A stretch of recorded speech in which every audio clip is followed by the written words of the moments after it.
Builder Khairmode आलेत. बसव त्यांना बाहेर. मला तुझी फ्रेंडशिप हवी आहे. सांगते ना माझा हात सोड जय. सर हे बघा उत्तर पत्रिकेचे तुकडे.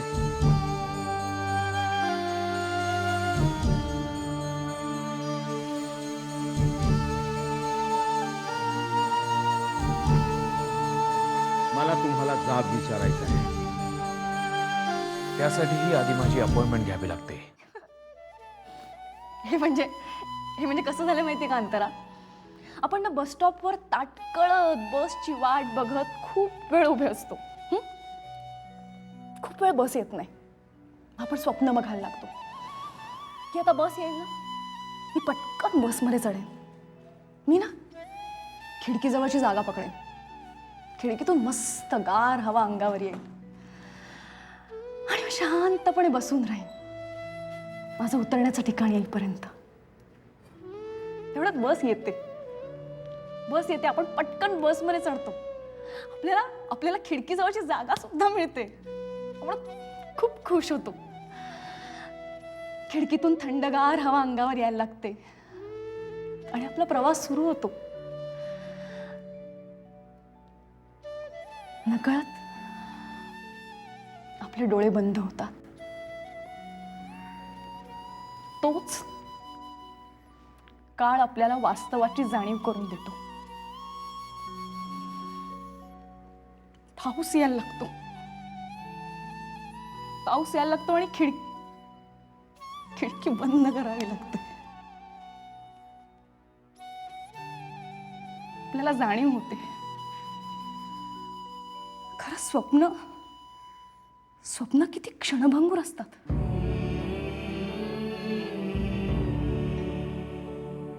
कशासाठी बघायची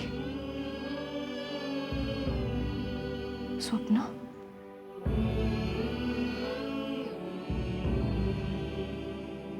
ताई, मला वाटतं तू कल्पनेचा वास्तवाशी संबंध जोडतेस. अगं, पावसाळा काय कायमस्वरूपी थोडाच असतो. तो येतो आणि निघून जातो. ही जाणीव आपल्याला असली ना की मग बंद खिडकीच्या काचेवर साचलेल्या दवावर सुद्धा आपल्याला आपलं स्वप्नचित्र रेखाटता येतं.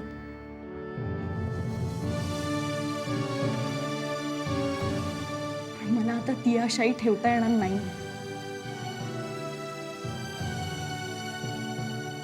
माझं चित्र अपूर्णच राहिलं अंतरा. हे ताई, असं नसतं काही. मी खोटं बोलणार नाहीये. नकळत का होईना मी सचिनरावांबरोबरच्या संसाराची सुखी स्वप्न पाहिली होती. पण आज जेव्हा आम्ही भेटलो ना, तेव्हा आम्ही एकमेकांना जाणीव करून दिली की आता बास. आता आपल्या हातात आठवणींशिवाय दुसरं काहीही नाहीये. आपण खूप विचार केला. आपण एकमेकांशी लग्न करून सुखी राहू शकणार आहोत का? मग अशा वेळेला माझ्यासाठी तू आणि तुझ्यासाठी मी हा सकारात्मक दृष्टिकोन सुद्धा खोटा वाटायला लागतो. बस,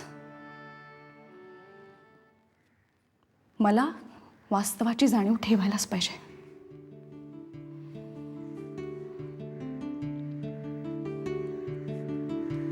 मला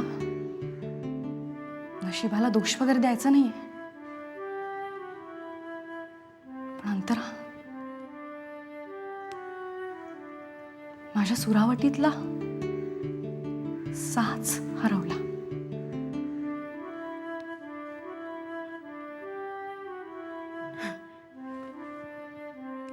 ताई, माझा ना नशिबावर, देवावर खूप विश्वास आहे. जे होतं ते चांगल्यासाठीच होतं. हे वाक्य जरी पुस्तकी वाटत असलं ना, तरी ते खरं आहे. याही गोष्टीवर माझा विश्वास आहे. जो सा हरवलाय असं तू म्हणतेस ना, तो सा तुझ्या सुरावटीतला नसेलच कदाचित. तुझ्या सुरावटीतला सा वेगळा असेल ताई. नाही, तो वेगळा असलाच पाहिजे. तुझी सुरावट नक्की पूर्ण होईल आणि तुझं स्वप्नचित्र पण.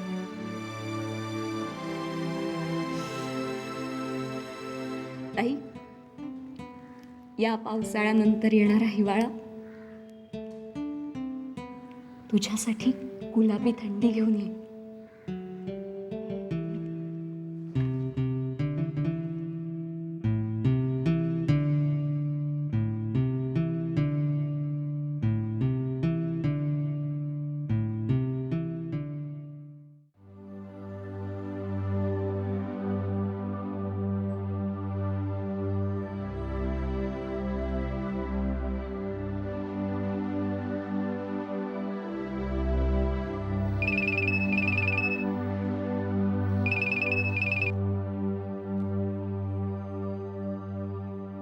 बोल.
सचिन, पुढं काय करायचं ठरवलंयस तू? अरे लग्नाबद्दल म्हणते मी. तुझी वाट पाहून पाहून ती सोनिया हातातून निसटली.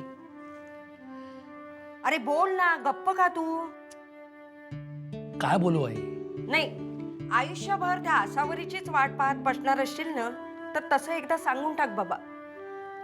म्हणजे घरात लग्न होणार आहे, सून येणार आहे, ही स्वप्न बघायची बंदच करून टाकते मी. आला दिवस ढकलायचा. एकदा बोलावणं आलं की जायचं वर. आई मग काय? ठीक आहे, ठीक आहे, तू बघ मुली माझ्याकरता. मी दुसऱ्या मुलीशी लग्न करायला तयार आहे. सचिन, अरे पण तुम्ही मध्ये बोलू नका हो. सचिन, सचिन खरंच सांगतोयस ना? हे बघ, आता काहीही झालं ना तरी आपण माघार घ्यायची नाही. माझी शपथ आहे तुला. ठीक आहे, नाही घेणार माघार. मग तर झालं, निघतो मी. ओ, तुम्ही काय असा चेहरा करून बसलाय? नाही, काही नाही. प्रभा, कदाचित तू करतेस तेच बरोबर आहे. हे सगळं थांबवायलाच हवं.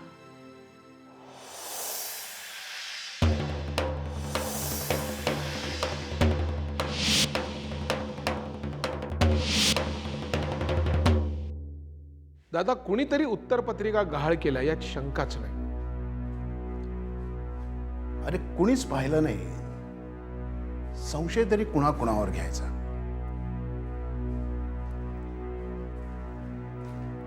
स्टाफ रूम मध्ये शिक्षक आणि शिपाई यांच्याशिवाय कुणीच येत नाही. शिक्षकांपैकी कुणी असं करणं शक्यच नाही. आणि शिपायांना यात काय इंटरेस्ट असू शकतो? मयेकर सरांना गायधनींवरती दाट संशय आहे. बाबा, ते अजूनही तसेच वागतात? अंतरा,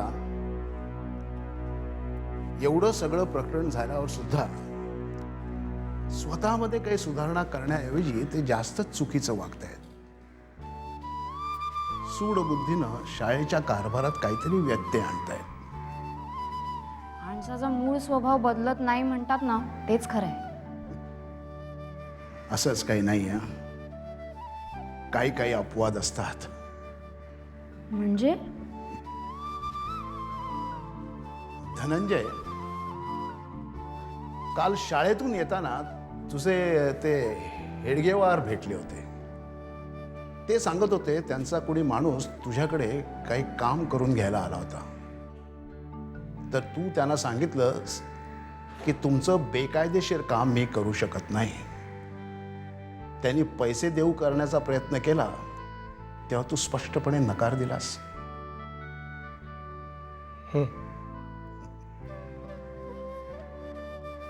धनंजय, माझी खात्री होती कधी ना कधीतरी तुला यातला फोलपणा लक्षात येईल. माणसाने एकदा निर्णय घेतला ना की मोह कितीही मोठा असो, तो मोह त्याला स्वतःकडे ओढू शकत नाही.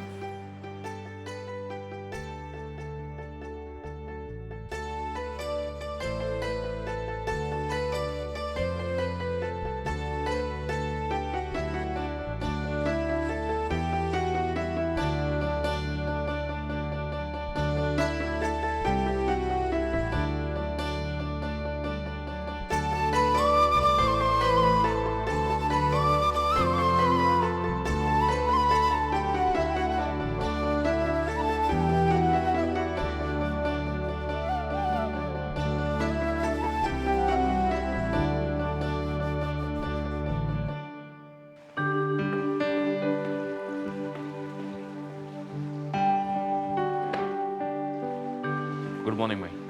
Good morning.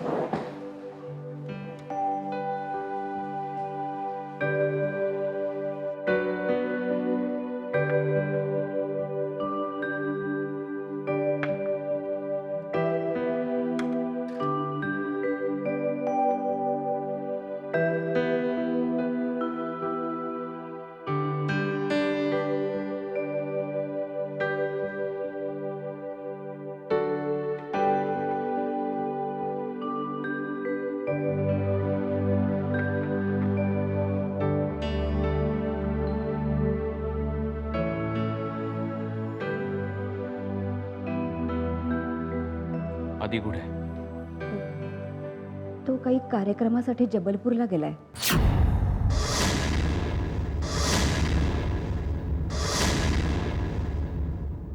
रात्री खूप उशिरापर्यंत त्यांनी तुझी वाट बघितली परवानगी मागण्यासाठी. म्हणून मग शेवटी मी माझ्या जबाबदारीवर पाठवलं त्याला. कारण मला वाटलं की तुझी काही हरकत नसेल. म्हणजे तो फोन करणार आहे तुला. ठीक आहे माई.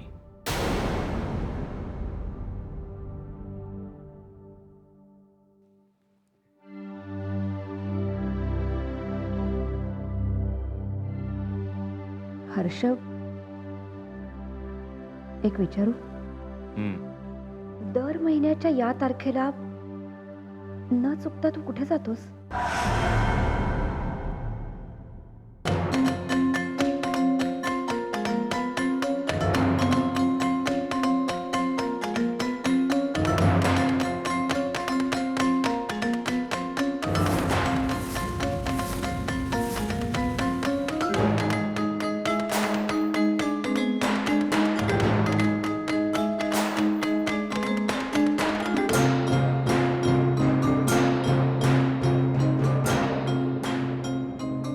कामासाठी.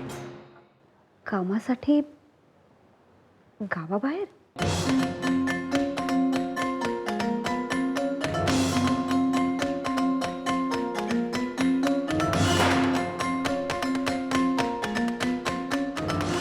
म्हणजे मला माहिती आहे तुला विचारायला आवडत नाही, पण जे काही करशील ते विचार करून कर, एवढंच माझं म्हणणं आहे. काळजी वाटते रे म्हणून. करू नकोस.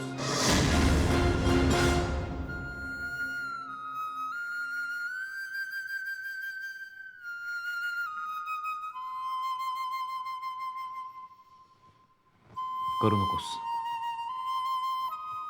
मी लहान नाहीये.